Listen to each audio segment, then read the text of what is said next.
Chris, welcome to Indianapolis. Great to be here. Yeah, it is. I'm so excited you're here because now you can answer the burning question, what is the future of classical music? Get into that now? Just kidding.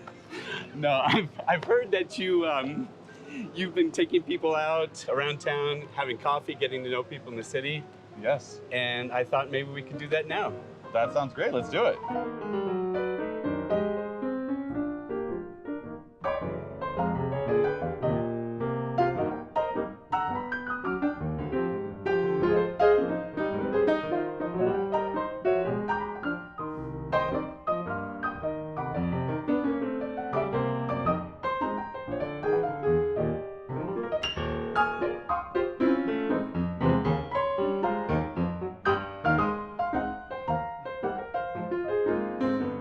We've got our coffee. Yeah. Yeah. I want to hear about your background, Chris. Tell me about yourself. I know you're from Texas, but where have you been? How did you get here? So yeah, I grew up in Texas. Music was a huge part of my life, really from the very beginning. Started playing viola and violin from a very young age, maybe 8 or 9, and then eventually started playing piano as well. Studied in music school. Then I moved to New York, where I started to work with artists as an artist manager. And after that phase of my career, actually, I started working with the young artists, emerging, which is what led me here to Indianapolis and American Pianists Association. It's great. So I'm wondering, as somebody that was a viola prodigy, how does that experience help you relate to the young musicians of today?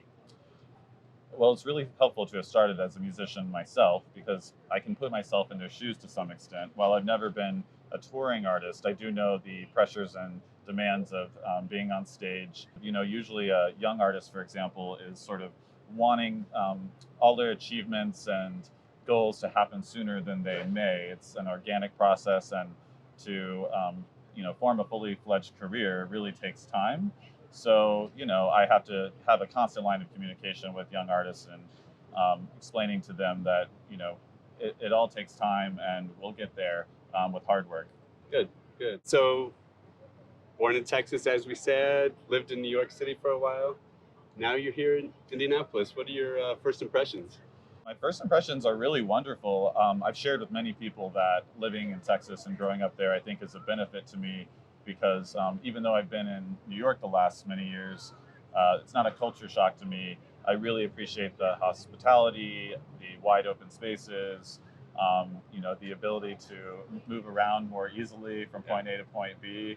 And again, really the people is one of my favorite parts. So warm and welcoming, and I've really enjoyed that. The Hoosier Hospitality. The Hoosier Hospitality, I love that. Good. So what's something that you're looking forward to doing here in Indianapolis that you haven't done yet? On my mind is actually the Indy 500, one of the most famous sporting events in the world. And, I've never been to any race car event. So for me, this is very exciting to give it a go. And everything that Indianapolis really has to offer. It's very rich in the arts, as we know, and proud that APA is a part of that. So I look forward to the violin competition, the symphony, and our other peers who do such fabulous work here. It's great. You can get a 2-seater ride and go around 200 miles an hour. Oh, I love that. Or, the other option is the carriage that goes around the city where you have multiple people cycling at once with, a little drink and stuff. Looks fun. I might give that a shot eventually. Yeah, good. All right. So having worked at Concert Artists Guild and being kind of involved in the music industry, what were your impressions of the American Pianists Awards from the outside?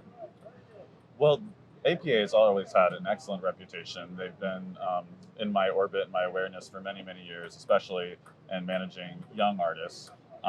It is known to be the premier jazz competition in America, and also for American pianists and classical as well. So I've always had a great respect for it. I've had some young artists that I managed that were actually a part of the program. So it's really been in my view for a really long time. And, I think because of the quality of musicianship and the excitement and possibility that's there, really drove me here to Indianapolis. Good. And I think we're known somewhat for our prize package. It's quite substantial. But I think there are areas maybe in terms of career development, career assistance, performance opportunities. Maybe those might be some areas that you would look to build upon. Absolutely. I mean, the shape of our competition is really unique and exciting. The fact that it happens over a year-long process where all of our finalists get to interact with the community and various arts organizations in many different ways makes it a really special competition. I think as we look towards the future, I'm excited to work with the artists in terms of building more tours, and actually, especially in regards to professional development, where I find young artists can use more tools to succeed, organizational tools, how to create exciting programs, how to create exciting community engagement offerings. So I think this is a really tender time in a musician's career where we have an opportunity to, as I said, give them more tools to succeed beyond what is already their, fabulous virtuosity. All right, so now we can get back to that question that I asked you at the beginning of our talk here. And that's looking ahead. What do you see as the future for jazz and classical music and musicians? Where can they make an impact? So I feel that, what's been sort of the highest demand in both of these genres for a long time is virtuosity. And I think that that's something that our contestants really have down pat, if you will. They know what they're doing there. I think as we look towards the future, we're going to sort of shift from virtuosity, I think, to creativity. And it's really going to be about how do you create your own path and avenue, whether it be jazz or classical. As you mentioned the word impact, where does your music fall in the everyday world? Where does it relate to everyday people? And, I think there's more thought these days for all artists and young artists to think about how, yes, their music is making impact, whether that be social impact or otherwise. But I really think creativity is the star of the day. Let's wrap up with a look forward to our Grand Encounter season coming up in October. You've seen this season. This is our biggest, most diverse season ever of Grand Encounters. 6 concerts coming up. What excites you? What are you looking forward to? Well, I should say they all excite me a lot. Cyrus Chestnut and Bill Charlap are just living legends, and so to have them on our series is really so exciting, just an honor. Olga Kern, I saw her winning performance at Clyburn when I was 9 or 10 years old, so she's always been an inspiration to me. And Sarah Davis Bookner, who I've known for a very long time, who's giving a very interesting program, musical theater influenced in a cabaret setting. That's going to be something interesting for us.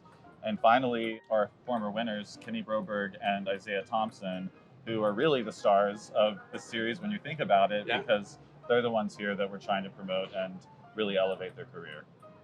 I love it. Well, Chris, thank you for taking time, and cheers to a new season. Indeed, thank you.